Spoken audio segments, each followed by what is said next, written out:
12 दिन।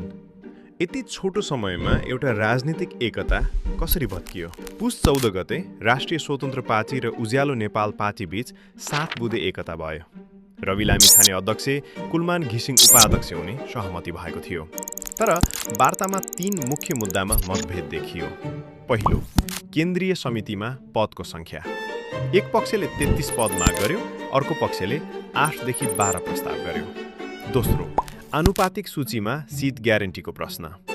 तेस्रो, पार्टीको नाम र विचारधारा। यी विषयमा दुवै पक्ष सहमत हुन सकेनन्। पुस 23 गते घिसिङले मन्त्रालयबाट राजीनामा दिए। पुस 25 र 26 गते 2 पटक वार्ता भयो, दुवै असफल। पुस 26 गते शनिबार अन्तिम भेटपछि एकता आधिकारिक रूपमा समाप्त भयो।